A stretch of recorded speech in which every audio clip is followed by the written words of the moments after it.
सचिन जी की ओर से वार्तालाप का कोई प्रस्ताव नहीं आता है तो क्या पार्टी उनके खिलाफ कोई एक्शन लेगी? देखिए आदरणीय साथी, जैसा मैंने आपको बताया कि पार्टी में क्या क्या डिस्कशन, क्योंकि कई साथी कल से ये सवाल मुझसे भी पूछ रहे हैं, पांडे जी से भी पूछ रहे हैं, माखन साहब से पूछ रहे हैं कि क्या किसी ने सचिन जी से बात की। तो मैंने आपको इसलिए कहा 48 से 72 घंटे में अनेकों बार सचिन पायलट जी से भी, दूसरे साथियों से भी बात हुई। उस बात का क्या क्या मजमून है वो टेलीविजन पर कहना अनुचित होगा।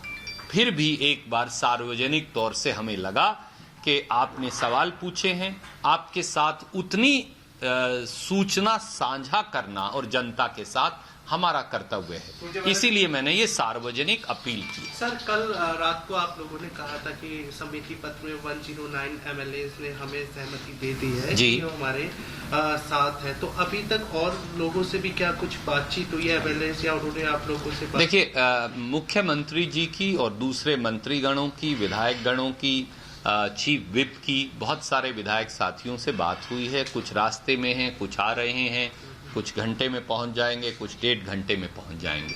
मैं एक बात स्पष्ट कर देना चाहता हूं, कांग्रेस की सरकार राजस्थान में स्थिर है, कांग्रेस की सरकार को संपूर्ण बहुमत है, कांग्रेस की सरकार पूरे 5 साल का कार्यकाल पूरा करेगी।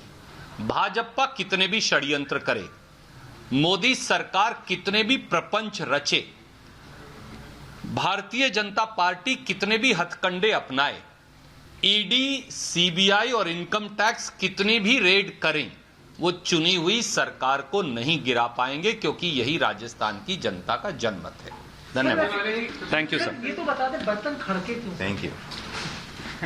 जिसके पास परिवार होगा ये वही जान सकता है।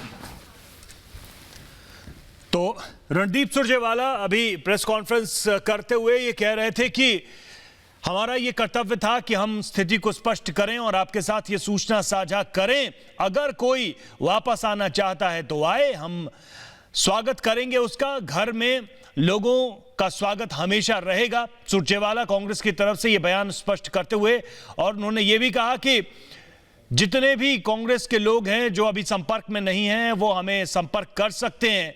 पायलट को एक तरीके से अल्टीमेटम दे दिया गया है कि अगर वो आना चाहें फोन कर बताएं कि कब आएंगे, हमें सूचित करें, क्या वो वापस आएंगे। दोपहर 2 बजे तक का समय दिया गया है पायलट को, लेकिन ये अब सीधे सीधे संकेत हैं पायलट को एक तरीके से।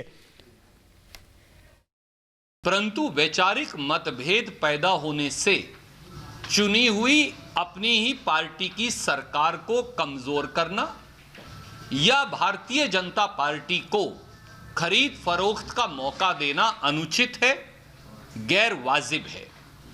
और हर साथी कांग्रेस पार्टी में वो कितने भी बड़े पद पर हो, कांग्रेस की सरकार में कितने भी बड़े पद पर हो, वो इस राय मशवरा को दोस्ताना अंदाज में लेकर आत्मसात करेंगे। व्यक्तिगत प्रतिस्पर्धा के चलते कांग्रेस पार्टी की सरकार को अस्थिर करना या राजस्थान के लोगों ने जो 5 साल के लिए भारतीय राष्ट्रीय कांग्रेस को चुना है उसको कमजोर करना ना वाजिब है, ना उचित है और ना लोगों की सेवा और निष्ठा के अनुरूप है। इसलिए एक बार फिर मैं सब विधायक मित्रों से यह आग्रह करूंगा, कांग्रेस विधायक दल की बैठक में शामिल हों, अपना पक्ष पार्टी की फोरम पर रखें, ना कि पार्टी की फोरम के बाहर कांग्रेस के पदाधिकारियों पर एक बात जान ले मोदी सरकार, अभी इनकम टैक्स आया है, फिर ईडी आएगी, क्योंकि पैसे के बल पर भी, सत्ता के बल पर भी वो राजस्थान की चुनी हुई सरकार को और राजस्थान के बहादुर विधायकों की निष्ठा को नहीं खरीद पा रहे थे। तो अब उन्होंने इनकम टैक्स और ईडी को वो ले आए हैं। ईडी अभी नहीं आया है तो दोपहर तक आ जाएगा, और सीबीआई कितनी देर में आएगी ये आप खुद निर्णय कर लीजिएगा। हम भाजपा के इस दुर्भावना, रंजिश और बदले की भावना से इनकम टैक्स और ईडी के पीछे खड़े होकर वार करने की इस पूरी प्रक्रिया की कड़े शब्दों में निंदा करते हैं।